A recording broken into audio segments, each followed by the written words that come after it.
Время новостей на канале Абаза. В студии Марина Будба. Здравствуйте. Сегодня в выпуске.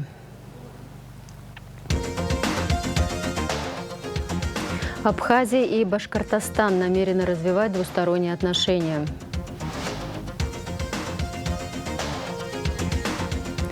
Соглашение раздора в абхазском обществе продолжают обсуждать проект закона о ратификации соглашения между правительством Абхазии и правительством России о передаче в собственность Российской Федерации объекта государственной дачи в Пицунде.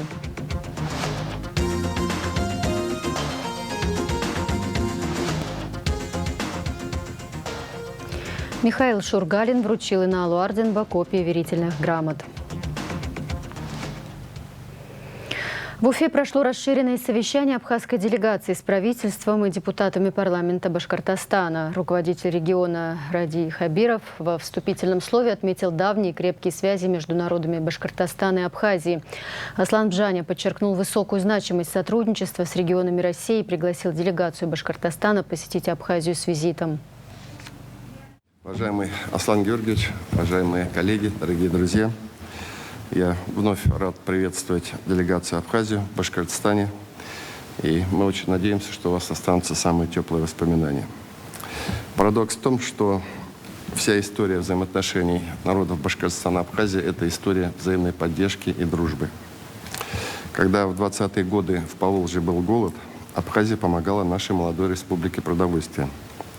А в годы Великой Отечественной войны в Абхазии проходили лечение и реабилитацию наши раненые воины. Кстати, в знак благодарности одна из улиц Уфы стала называться Абхазской. У нас есть Абхазская улица.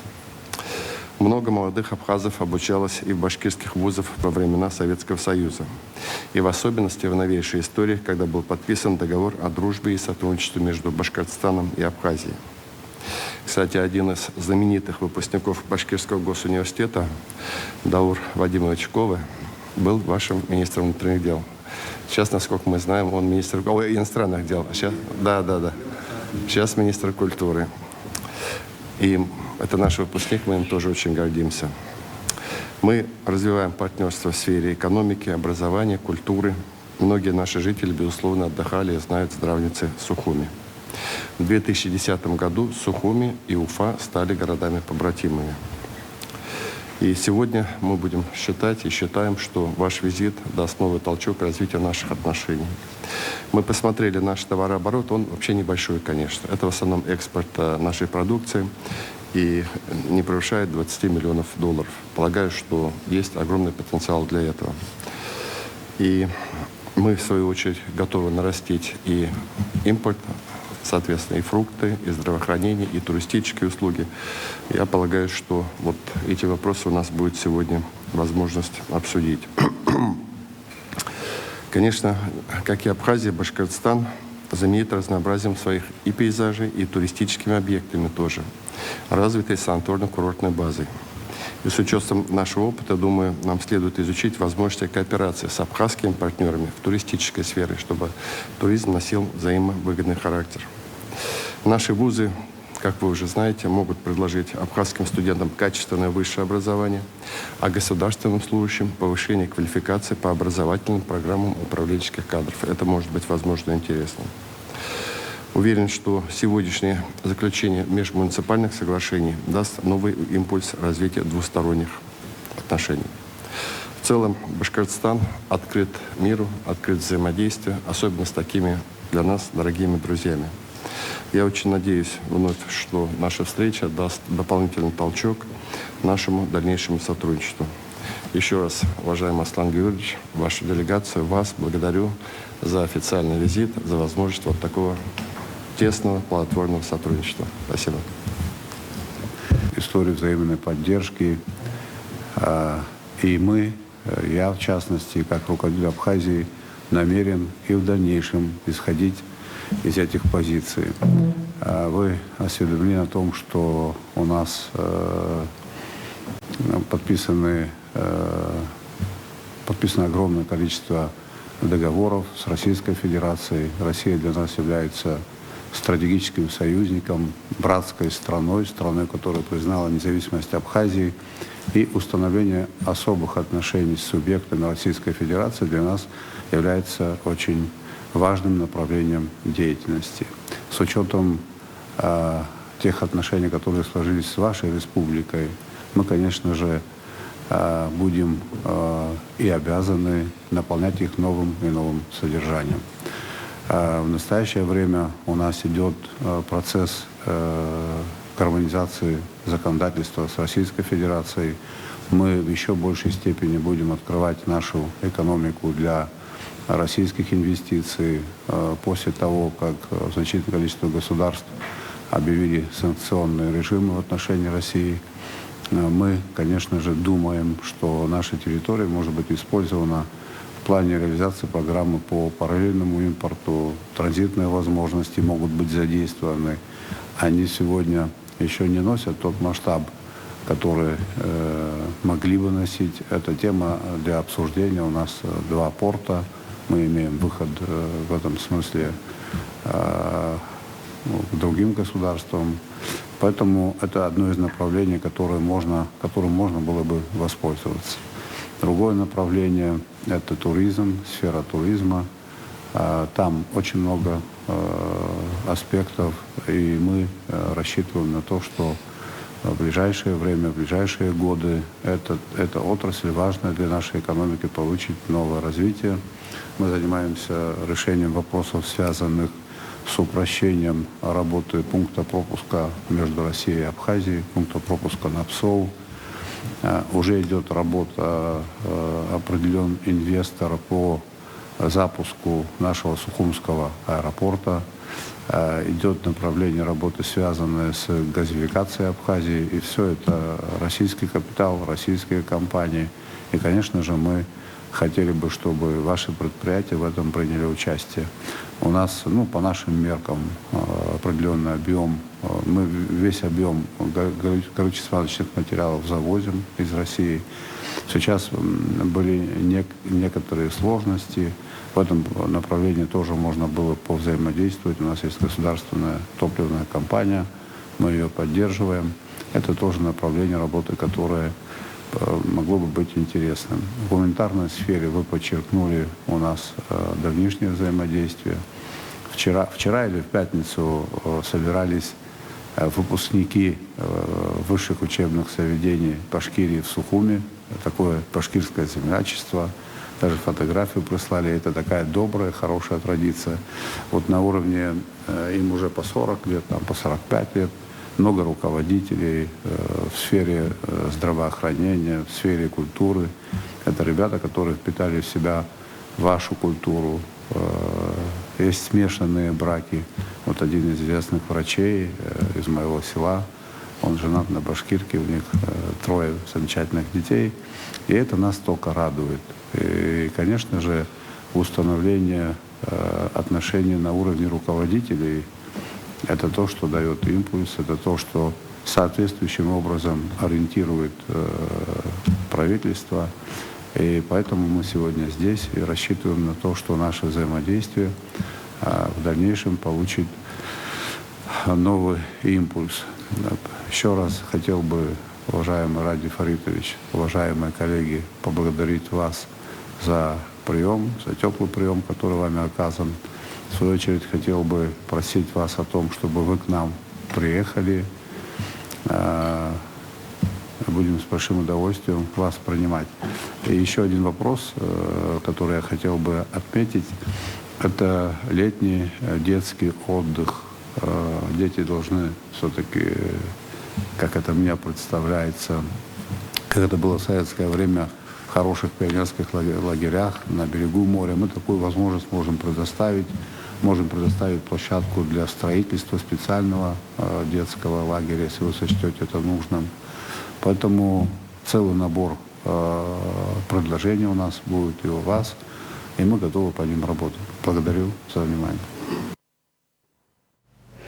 Затем состоялась церемония подписания документов о сотрудничестве между муниципалитетами. Бурзянский и Мелеузовский районы Башкортостана заключили соглашение с Гагарским и Ачимчирским районами Абхазии соответственно. Подписывается соглашение о сотрудничестве между администрацией Гагарского района Республики Абхазия и администрацией муниципального района Бурзянский район Республики Башкортостан Российской Федерации.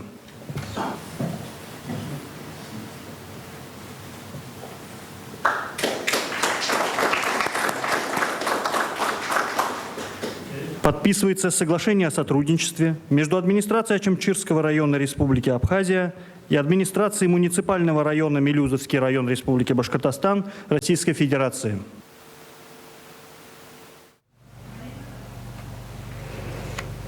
В завершении рабочей встречи глава Башкортостана Ради Хабиров наградил президента Абхазии Аслана Бжани орденом Дружбы народов за большой вклад в укрепление дружбы и сотрудничества между республиками. За большой вклад в укрепление дружбы и сотрудничества между Республикой Башкортостан и Республикой Абхазия наградить орденом Дружбы народов Бжанию Аслана Георгиевича, президента Республики Абхазия.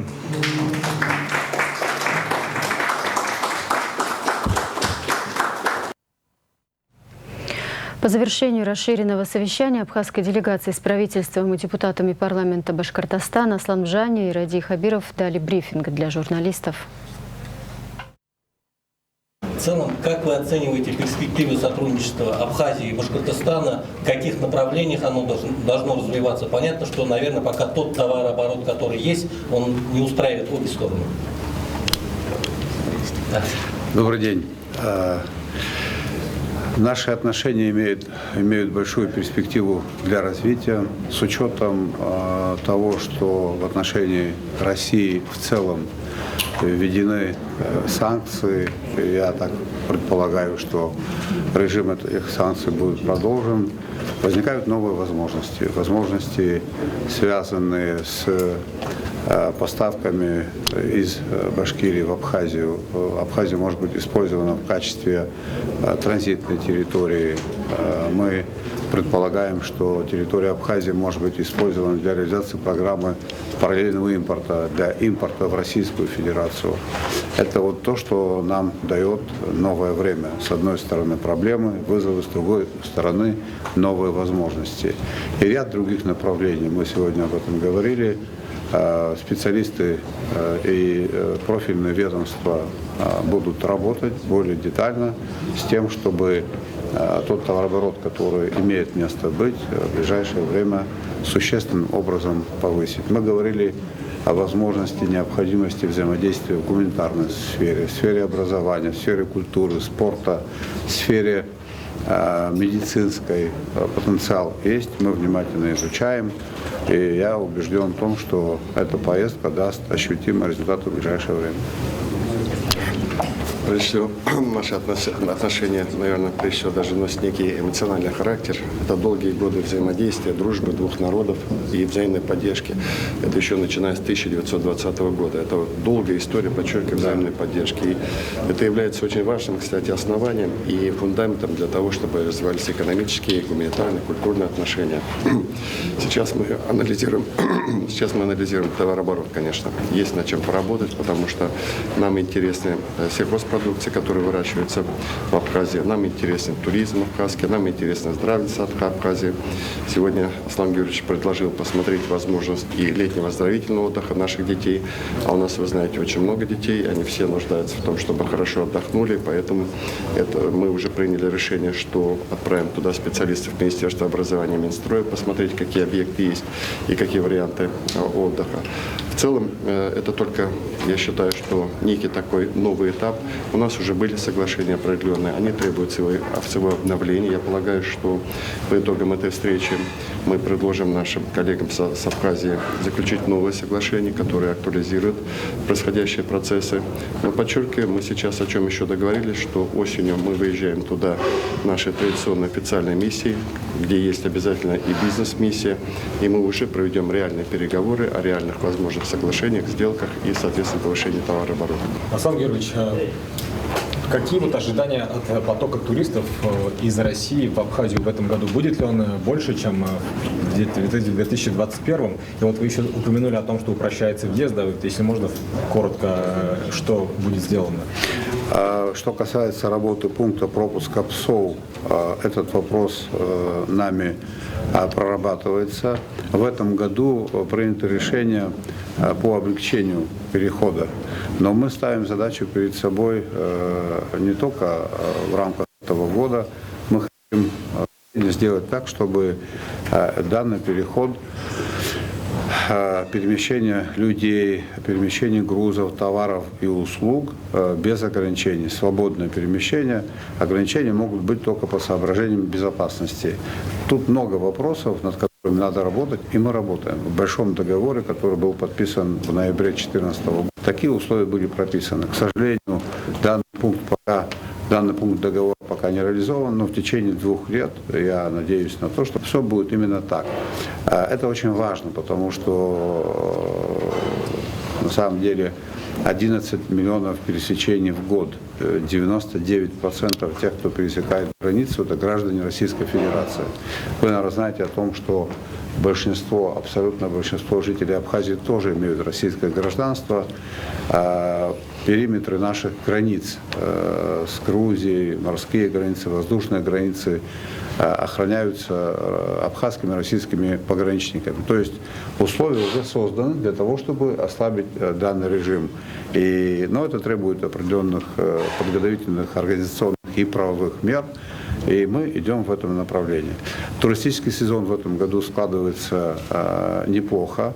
Я так понимаю, что люди все-таки, многие люди переживают еще, потому что все поменялось. Да? Вот поток зарубежный он сократился, перевозки, логистика, все это усложнилось.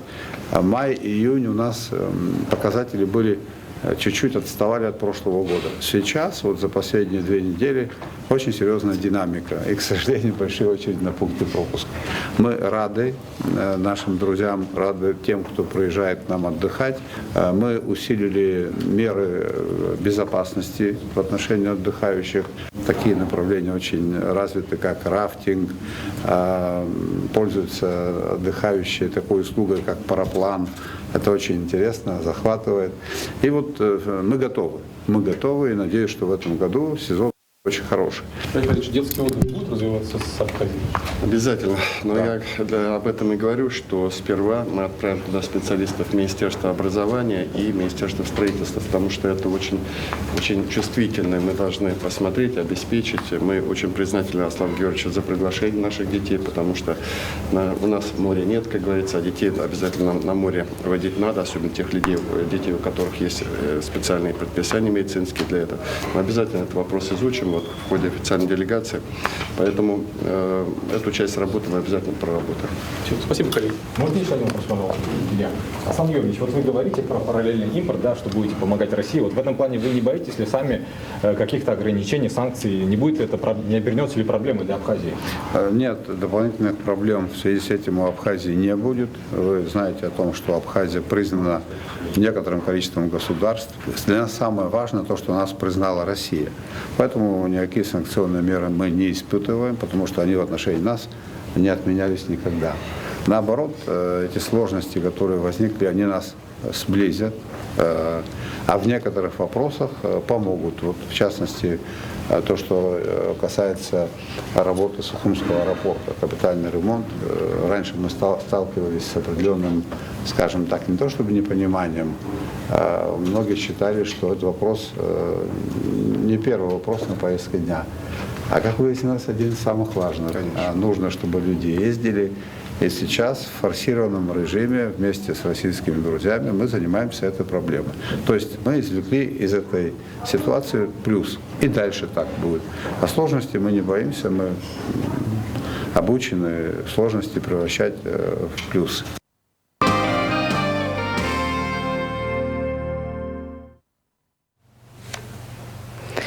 В абхазском обществе продолжают активно обсуждать проект закона о ратификации соглашений между правительством Абхазии и правительством России о передаче в собственность Российской Федерации объекта государственной дачи в Пицунде и порядке его использования.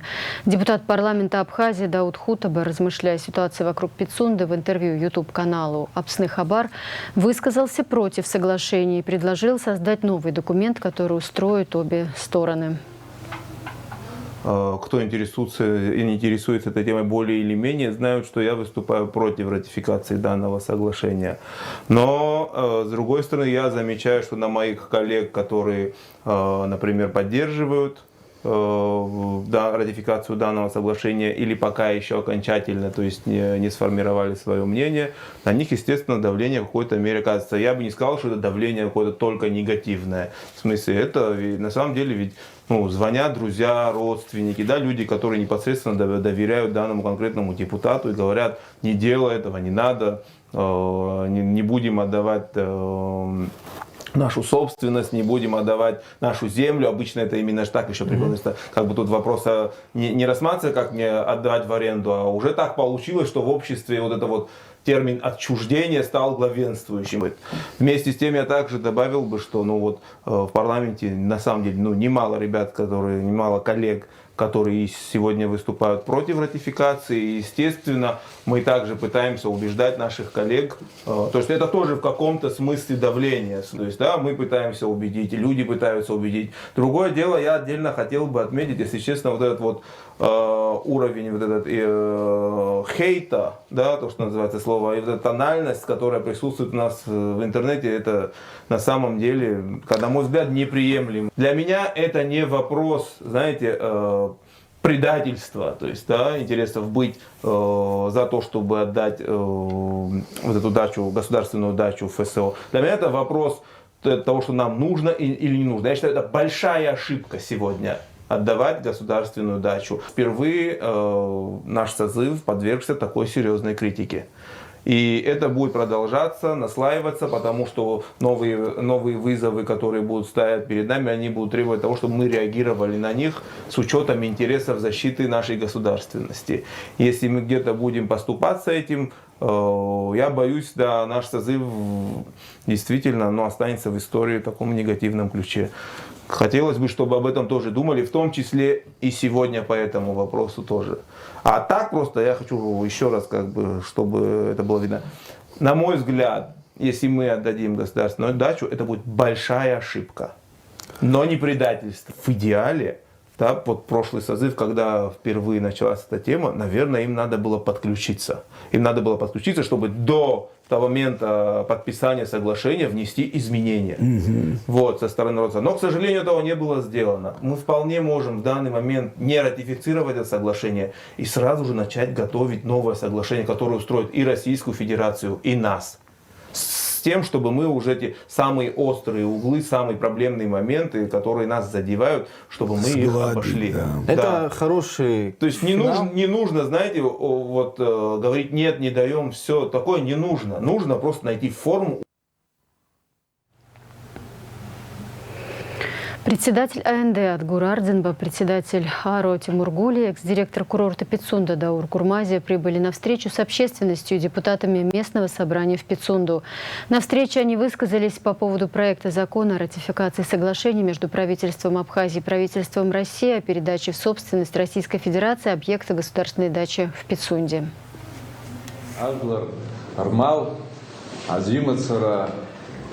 Яра абстазара зидзбо азин имадзам харагла разин яхамхати гуиза зустазала гапсна ахунткара хадиома заградскис харах гуинанамго агунам зарахазто абяшукшис хазто январ рамзаза зев айкшахатра инапативит куправа Алглори хаздырдзу. Харай хазымдырдзу корнапаци риот. Январ мзаза узоп харайней лахтава. Убриоп я хагиз заградскис харах хгой инанамда. Нас ирвагубшир договор захзу айкша хатрычы. Яно хара абсурдлар ха интерес. Яналазу. Убас хара гуянабу. Убригон яхпах гигуп ядзбухола заявление захзук ахцахет хара абснахси сархайла кахдила а парламент ашха яштхет абснаханткар ашхаги науги дурзара хобушта ждала делегация иха вырстол юпо ханхо хайбабо яхзбарта алшару ханчахайта. Действующая власть, вы все живете здесь, в Абхазии, мы все живем. Помню, у нас память хорошая, будучи в оппозиции, очень активно, агрессивно критиковала прошлую власть, преподнося обществу мысль о том, что у них есть серьезные реформы, серьезные связи в Российской Федерации, что они могут изменить ситуацию.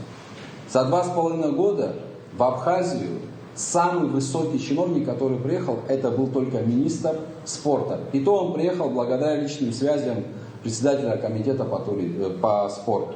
Я допускаю, что у какой-то части сегодняшней власти есть мысли о том, что вот если мы возьмем, начнем отдавать в собственность дачи, отдавать вопросы, связанные с энергетикой, с недвижимостью, то они получат какую-то лояльность в свою сторону. Я считаю, что это звенья вот этой одной цепи. Мы поддерживаем ваши переживания и считаем, что данный вопрос, который вынесен на повестку в парламенте, он должен быть отложен. Надо его доработать, надо учесть все интересы. Не может решаться вопрос наперекор мнению людей. Не надо подставлять абхазский народ. Прежде чем принимать такие решения, а такие решения невозможно и неправильно подписывать кулуарно. В январе месяце подписывают соглашение, которое огромную часть Абхазии взяли, отдали, и в собственность. Как такие вещи можно за спиной у народа? Это что? Чья-то родовая земля? Это что? Даже родовая земля, даже если это моя родовая земля, для того, чтобы ее кому-то отдать, я должен посоветоваться со своими братьями, со своими соседями. Это всегда так. Поэтому на сегодняшний день, если к практике перейти, соглашение подписано, оно одобрено комитетом, передано на рассмотрение на сессию, ближайшую сессию парламента. Я надеюсь, что депутаты, которые выбраны народом, они тоже услышат свой народ. Не надо преподносить вот это возмущение нашего народа, наше с вами общее возмущение, как некие антироссийские настроения в Абхазии, что мы не хотим Россию и так далее. Это не так. Это не так. У нас есть обоснованное недоверие к тем лицам, которые за спиной народа подписывают такие документы. Вот в чем вызвано наше негодование. А что в Абхазии любят Россию, что в Абхазии хорошо относятся к Путину и к руководству России, ни для кого это не секрет. И эти вещи смешивать нельзя. Я в этом вопросе вижу очень серьезную угрозу. Угроза даже не в самом этом вопросе, угроза прецедента. Возможность решения вопросов таким способом. Дадим ли мы право гражданам страны какому-либо, тут не имеет никакого принципиального различия, и здесь речь не должна вообще идти ни о каких внутриполитических разногласиях. Я, честно говоря, считал, что рядом с представителем Марва должен был бы быть представителем Сахары, и здесь надо было согласованно, единодушно высказывать одно общее гражданское мнение. Здесь нет внутриполитических проблем, здесь есть серьезный вопрос, касаемый будущего нашей страны, будущего нашего народа. Это создается серьезный прецедент.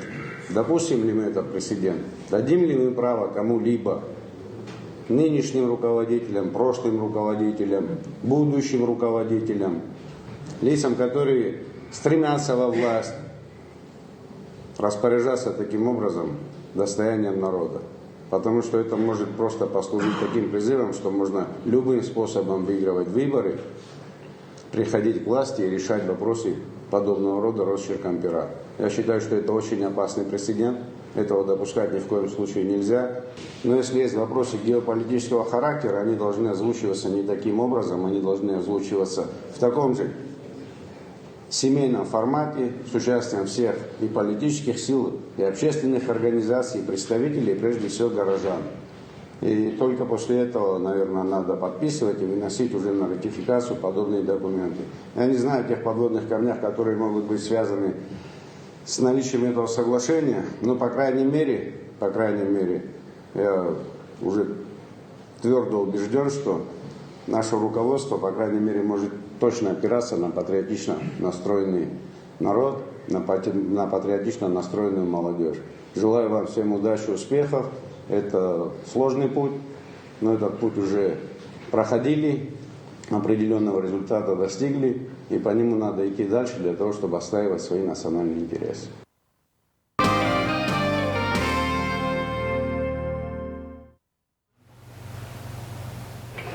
Посол России в Абхазии Михаил Шургалин вручил министру иностранных дел Иналу Ардзинбе копии верительных грамот. Церемония прошла в медиацентре МИД Абхазии. Инал Ардзинбе выразил надежду на продолжение продуктивной работы в сфере национальной безопасности и укрепления социально-экономического развития республики. Посол России в Абхазии Михаил Шургалин выразил надежду на то, что союзнические отношения и стратегическое партнерство и впредь будут служить прочным фундаментом для развития двусторонних отношений. Приветствуем вас на абхазской земле. Поздравляем прежде всего с назначением. Знаю вас как дипломата с большим опытом работы в Министерстве иностранных дел Российской Федерации и выражаю надежду на нашу такую активную, продуктивную работу. Вопросов у нас очень много, вы знаете. Это вопросы национальной безопасности, укрепления государственного суверенитета Абхазии, социально-экономического развития нашей республики. Огромная масса вопросов, по которым у нас есть потенциал для прогресса. Мы с вами это не раз обсуждали и в Москве. Убежден, что у нас получится добиться этого прогресса. Кроме того, ситуация достаточно напряженная в нашем регионе, вы знаете. Вот женевские дискуссии на паузе находятся. Это тоже достаточно острый вопрос. Они находятся на паузе не по нашей инициативе, не по инициативе России, а по инициативе западных стран и Грузии. Вот. Мы предлагаем поменять Женевскую площадку на другую, на менее ангажированное место, менее ангажированный город, где будут равные возможности, равные условия работы для всех сторон переговорного процесса, в том числе и для Республики Абхазия. Вы знаете, что Республика Абхазия признала суверенитет Донецкой и Луганской народных республик. Мы поддерживаем полностью специальную военную операцию и будем ее поддерживать. Видим, что специальная военная операция идет успешно, задачи выполняются эффективно. И мы развиваем отношения с республиками, готовим соответствующие соглашения двусторонние с ними. Эту поддержку будем тоже продолжать. Еще раз вас поздравляю, выражаю надежду на нашу результативную работу. Я активно занимался вопросами российско-абхазских двусторонних отношений. И, находясь здесь, как мне кажется, вполне прочувствовал, что Абхазия – это действительно страна души, Апсны. Мы очень рады тому, что в лице наших коллег из Министерства иностранных дел Абхазии мы находим настоящих друзей, настоящих соратников. Мы очень ценим, особенно сейчас, в условиях обострения международной обстановки, позицию Абхазии ясно выраженную и в отношении признания Луганской и Донецкой республики, и в отношении специальной военной операции в целом. Мы очень ценим то, как наши партнеры в МИД Абхазии и партнеры в республике в целом действуют в рамках согласованного механизма координации внешнеполитической деятельности, в чем, как вы знаете, между нашими МИДами подписан соответствующий меморандум. И позиция, которую Абхазия последовательно занимает на международных женевских дискуссиях, где мы вместе с нашими юго-осетинскими партнерами взаимодействуем, пытаясь найти способы решения существующих противоречий, значит, позиция Абхазии нам очень импонирует. Хотелось бы надеяться, что союзнические отношения и отношения стратегического партнерства, которые у нас уже сложились и активно развиваются, и впредь будут служить очень прочным фундаментом для дальнейшего развития двусторонних отношений. Благодарю вас за теплый прием. Спасибо большое.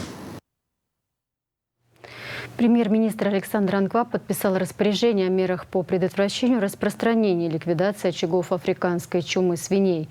Принято решение ввести карантин на территории сел Лата, Чхалта, Дгянцеш, Ажера Гулрыбского района. Администрации Гулрипского района поручено создать чрезвычайную комиссию по предотвращению распространения и ликвидации очагов африканской чумы свиней.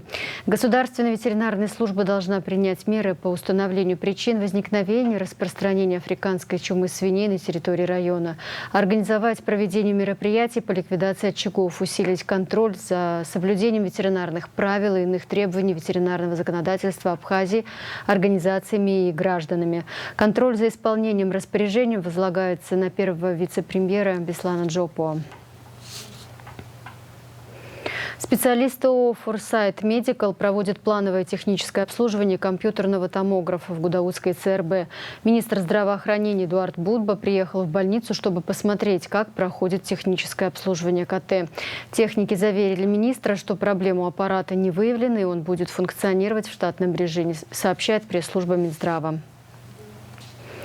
Глава администрации Сухума Беслан Эшбе и глава Брянска Марина Дбар подписали соглашение об установлении партнерских связей и сотрудничестве между Сухумом и городским округом Брянска. Стороны будут строить взаимоотношения на принципах равноправия, партнерства и взаимной выгоды, отмечается в документе. Столицы Абхазии и Брянск будут осуществлять сотрудничество в области местного самоуправления, культуры, искусства, науки, образования, туризма и спорта, здравоохранения, экологии, торгово-экономической и гуманитарной областях. Это очень важное и знаменательное событие. Установление партнерских отношений, конечно же, накладывает на нас определенные обязательства. В первую очередь поддерживать дружбу и отношения, развивать связи во всех направлениях. Это образование, культура, спорт, экономика, разумеется. От души нас всех поздравляю с этим очень знаменательным днем для нашей республики и для нашего города, разумеется. Уверены, что данное соглашение даст очень хороший импульс развитию нашего города, ну и надеемся, и Брянска тоже. От души нас всех поздравляю и добро пожаловать, как говорится.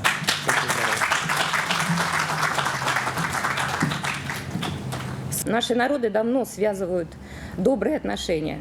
Их основа – взаимное уважение к традициям, истории, культуре, духовным ценностям. Мы не просто соседи, мы настоящие друзья и надежные партнеры. Уверена, мы будем продуктивно работать во всех ключевых направлениях, сферах жизни, вместе развиваться, делиться опытом, нарабатывать практику, помогать нашей молодежи становиться лучше, открывать новые возможности и перспективы.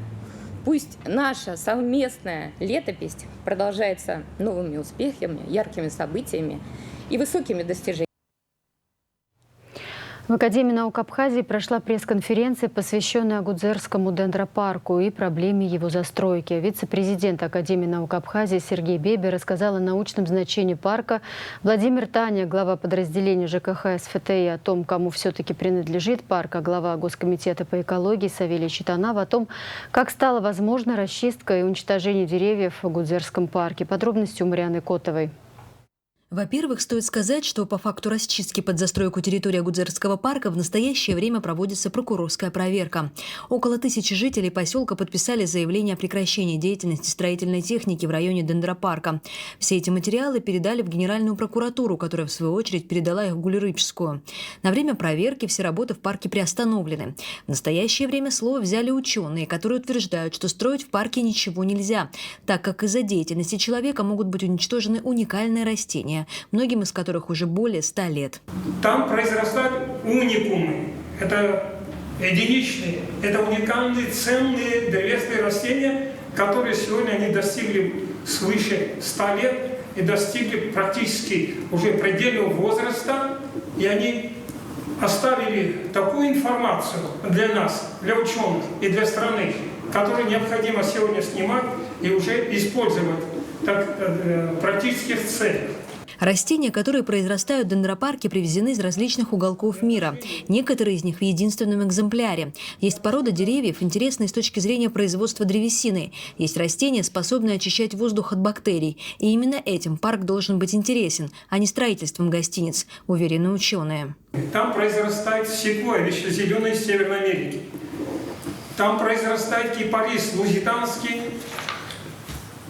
из Северной Америки, которые достигают громадных размеров больше, чем на своей родине. Эти растения здесь настолько адаптировались, и нашли вторую свою родину. И мы эту закономерность должны были выявить, зафиксировать и использовать в дальнейших наших рекомендациях.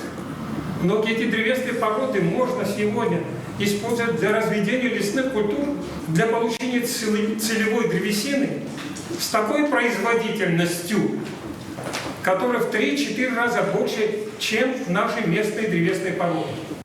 Парк был заложен в 1900 году меценатом Смитским. Затем он его передал в собственность государству. В советское время территория находилась под ведомством Сухумского физико-технического института.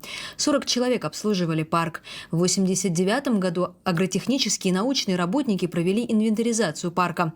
Было принято решение возвести забор. Но затем грянули исторические события. Развал Советского Союза, война, и на долгие годы парк был забыт, как и многие другие объекты, относящиеся к СФТИ. Но в 2010 году жилой и нежилой фонд института был передан в ведение администрации Гулерычского района. Парка в списке передаваемых объектов не было. Передо мной документы железобетонные, если хотите, пуленепробиваемые и водонепроницаемые. Полностью до сих пор не осуществилось ограничение акта землепользования.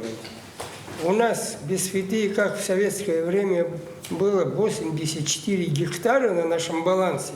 И сегодня 84 гектара. Но по данным Госкомитета по экологии с документами все в порядке. Землю, на которой находится дендропарк, передали администрации, которая, пользуясь возможностями, сдала в аренду участок. Кому – непонятно. Чтобы удостовериться, что это парк или это не относится к территории парка, мы запросили документы у администрации Гулерычского района. И, соответственно, я тоже получил пакет документов, где,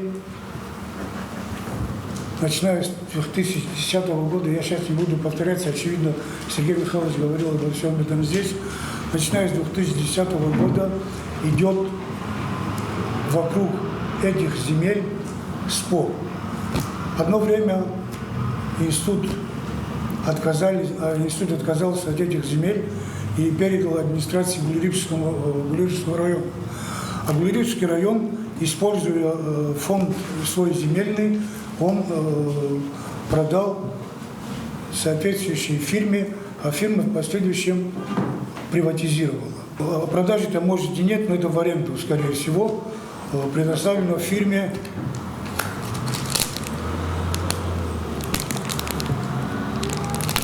фирме предоставлено на определенное время. Вот только сдавать землю, которая пользуется статусом особо охраняемых земель, нельзя. Так прописано в Конституции.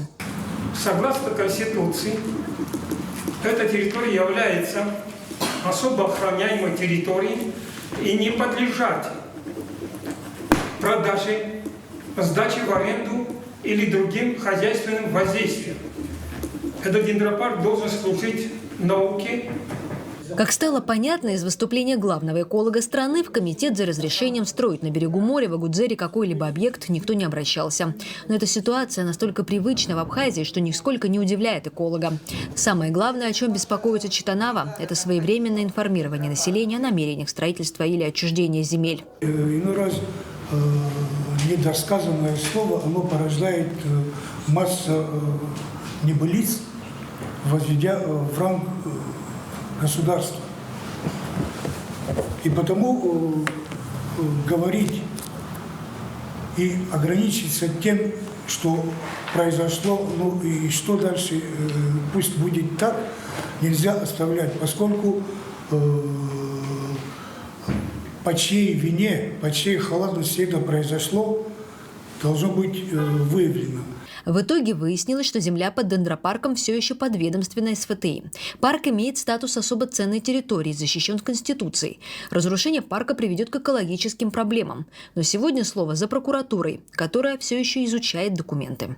Марьяна Котова, Торник Амичба, Абаза ТВ. Новости науки. История развития хореографического искусства абхазов и современная действительность. Так называется автореферат диссертации на соискание ученой степени кандидата исторических наук Асиды Гумба. Работа была выполнена в отделе этнологии Абхазского института имени Гуля. Сегодня в Абиге состоялась защита диссертации. Расширенный репортаж о защите диссертации на соискание ученой степени кандидата исторических наук Асиды Гумба смотрите после выпуска новостей. 2 тома из 5-томного собрания трудов видного кавказоведа, фольклориста, этнографа Артура Анжба презентовали на днях в Академии наук Абхазии. Книги изданы в Москве. Автор проекта и ответственный редактор, президент Академии наук Абхазии, доктор филологических наук Ран Зураб Джапоа. Над изданием также работали ученые Саида Хаджим и Наала Барциц. В первом томе «Поэтика абхазского народского эпоса» представлены исследования Артура Анжба по этому направлению. Во втором – абхазский фольклор и действительность. Одноименное монографическое исследование. Об этом сообщает пресс-служба Академии наук Абхазии.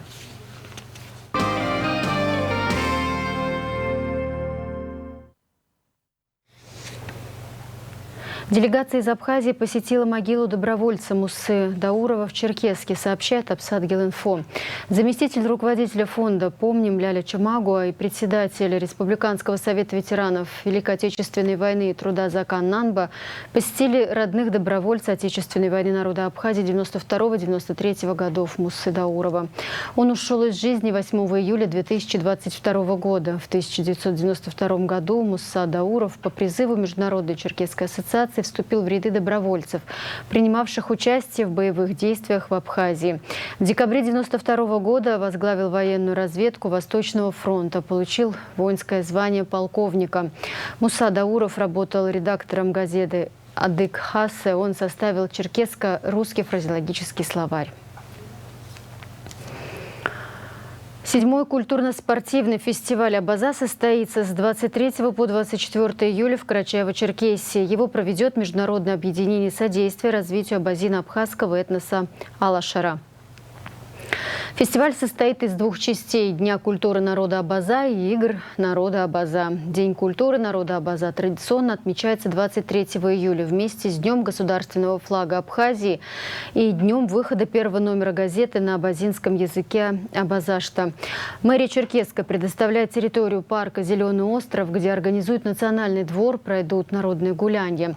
Игры народа Абаза – это своего рода спортивная олимпиада. Игры пройдут 24 июля в ауле Кубина Абазинского района. 2022 год объявлен годом столетия государственности Карачаево-Черкесии.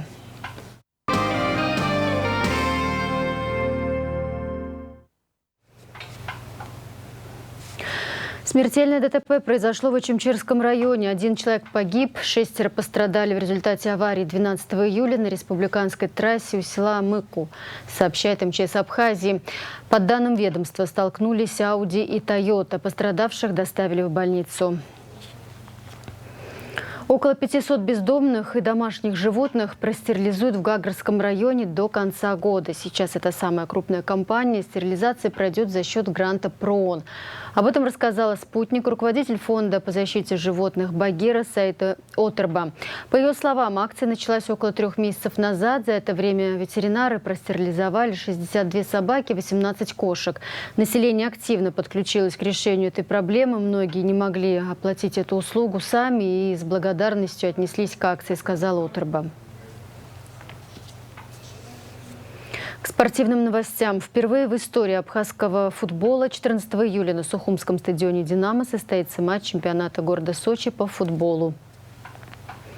Команда «Агу» сыграет с Аланией. Начало в 17:00. В рамках чемпионата Сочи абхазская команда провела 11 игр. На ее счету 7 побед, 2 ничьи и 2 поражения. На данный момент команда «Агу» расположилась на 7-й строчке турнирной таблицы. У нее 23 очка.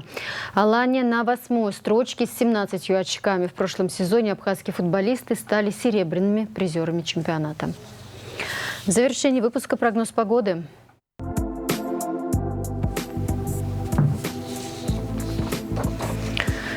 14 14 июля в Абхазии ожидается облачная с прояснениями погода ночью и до полудня временами дождь, переходящий в ливневый с грозой, туман. Атмосферное давление повышенное, температура воздуха ночью от плюс 15 до плюс 20, днем от 20 до 25, температура морской воды 24 градуса.